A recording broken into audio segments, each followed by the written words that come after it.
अभिषेक super take में आपका स्वागत है। इस तरह का वीडियो देखने के लिए हमारे चैनल को सब्सक्राइब करें। आज का वीडियो तीसरा है।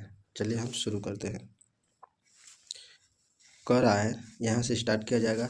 पीढ़ी दर पीढ़ी जो लक्ष्य संचारित होते हैं वो कहलाते हैं, क्या कहलाते हैं? तो अनुवंशिका कहलाते हैं। क्या कहलाते हैं? अनुवंशिका कहलाते हैं। जो पीढ़ी दर पीढ़ी जो क्या कहलाते हैं? अनुवंशिका कहलाते हैं। उसके बाद कह रहा है अनुवंशिका का प्रयोग सर्वप्रथम किस पौधे पर किया गया था? तो याद रखिएगा, तो अनुवंशिका का प्रयोग सबसे पहले किस पर किया गया था? मटर के पौधों पर किया गया था। उसके बाद कह रहा है कि सर्वप्रथम जिन शब्दों का प्रयोग किससे किया गया? सर्वप्रथम जिन शब्दों का प्रयोग किसने किया था? वो जो हान सेन ने किया था। क्या किया था? जो हान सेन ने किया था। कह रहा है गुणसूत्र में पाए जाने वाले अनुवंशिका को कहते हैं। क्या कहते हैं? जो अनुवंशिका को तो जीन कहते हैं। क्या कहते हैं? तो जीन कहते हैं। कह रहा है मेढक में कितने गुणसूत्र रहते हैं? याद रखिएगा, मेढक में 26 गुणसूत्र रहते हैं। कितने गुणसूत्र होते हैं? तो 26 गुणसूत्र है। कह रहे मनुष्य में गुणसूत्र होते हैं कि मनुष्य में कितने जोड़ी गुणसूत्र होते हैं? तो 46। कितने होती है? तो 46 गुणसूत्र होती है। कहते हैं कटक एक प्रकार का है। का है? कटक एक प्रकार का जीव है। का है? एक प्रकार का जीव है। और कह रहा है कवक का अध्ययन क्या कहलाता है? कवक का अध्ययन क्या कहलाता है? तो कवक विज्ञान कहलाता है। याद रखिएगा कि कवक का अध्ययन क्या कहलाता है? कवक विज्ञान कहलाता है। कह रहे कवक की कोशिका भित्ति बनी होती है। कवक की कोशिका भित्ति किससे बनी होती है? तो काइटिन की बनी होती है। किससे बनी होती है? तो काइटिन की बनी होती है। कह रहा है कि जीवाणुओं की खोज कब होता है? तो 1683 में होता है। 83 में होता है। कब होता है जीवाणुओं की खोज? तो 1683 में हुआ था। उसका कह रहा है माइक्रोप्लाज्मा सबसे छोटा क्या है? तो जीव है। क्या है? माइक्रोप्लाज्मा एक प्रकार का जीव है जो माइक्रोप्लाज्मा सबसे छोटा है। उसके बाद कह रहा है पित्त जमा होता है। तो कहाँ जमा होता है? तो पित्ताशय में जमा होता है। याद रखिएगा, पित्त कहाँ पर जमा होता है? तो पित्ताशय में जमा होता है। उसके बाद स्वस्थ मनुष्य का रक्तचाप होता है।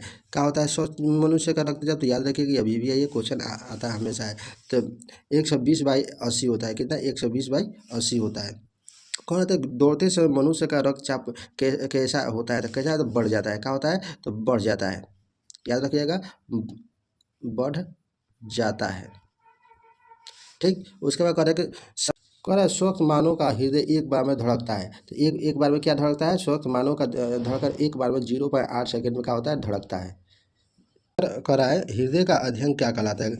कार्डियोलॉजी कहलाता है। क्या कहलाता है? कार्डियोलॉजी कहलाता है। कह रहा है कि मानव हृदय में कितने भाग होते हैं? हमारे हृदय में कितने भाग होते हैं? तो याद रखिएगा, मानव हृदय में 4 भाग होते हैं। कितने भाग होते हैं? तो 4 भाग होते हैं। कितने? 4 भाग होते हैं। उसके बाद कह रहा है मानव हृदय में भाग 2 अलिंग और 2 नीले होता है। क्या होता है? कि मानव हृदय में भाग 2 अलिंग होता है और 2 नीले होता है। याद रखिएगा। उसके बाद करें पुरुषों के हृदय का वजन होता है। हमारे हृदय का वजन कितना होता है? तो 30 ग्राम 300 ग्राम होता है। कितना ग्राम होता है? तो 300 ग्राम होता है। हमारे हृदय का वजन कितना ग्राम होता है? तो 300 ग्राम होता है। अगर महिलाओं के हृदय का वजन कितना होता है? महिलाओं के हृदय का वजन कितना होता है? तो 280 ग्राम होता है। कितना होता है? तो 280 ग्राम होता है। उसके बाद कह रहा है मानव शरीर में हृदय का कार्य मानव शरीर में हृदय का क्या कार्य है? तो मानव शरीर में हृदय पंपिंग स्टेशन की तरह करता है। क्या करता है? पंपिंग स्टेशन की तरह कार्य करता है।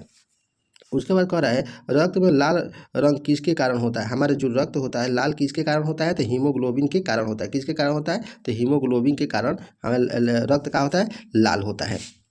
उसके बाद हीमोग्लोबिन में पाया जाता है। तो हीमोग्लोबिन में क्या पाया जाता है? तो हीमोग्लोबिन में लोहा पाया जाता है। क्या पाया जाता है? लोहा पाया जाता है।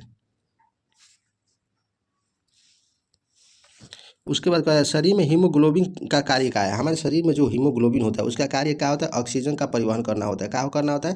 ऑक्सीजन का परिवहन करना होता है। कह रहा है हीमोग्लोबिन किसका महत्वपूर्ण घटक है? तो आरबीसी का होता है। किसका महत्वपूर्ण घटक है? तो आरबीसी का होता है। कह रहा है हीमोग्लोबिन का कार्य है क्या करना है? तो हीमोग्लोबिन का क्या कार्य है? तो ऑक्सीजन को ले जाना। सिर्फ क्या करता है? हीमोग्लोबिन ऑक्सीजन को ले जाता है। कह रहा है किसकी सहायता से रक्त द्वारा ऑक्सीजन ले जाया जाता है? क्या कहते हैं? लोहीय कोशिकाएं किसके द्वारा क्या कर रहा है? से रक्त द्वारा ऑक्सीजन ले जाता है। तो लोहित कोशिकाओं के द्वारा क्या होता है? रक्त को ले जाया जाता है, ऑक्सीजन को ले जाया जाता है। और कह रहे हैं मानव शरीर में लाल रक्त कणिकाओं का निर्माण कहाँ पर होता है? तो अस्थि मज्जा में होता है। याद रखिएगा कि हमारे शरीर का जो लाल रक्त कणिकाओं का निर्माण अस्थि मज्जा में होता है। उसके बाद कह रहा है उच्च उन्नतास पर मानव शरीर में आरबीसी की संख्या क्या होती है? तो बढ़ जाती है। क्या होती है? तो बढ़ जाती है। जब उच्च उनतास पर मानव शरीर में क्या होती है? आरबीसी की संख्या बढ़ जाती है।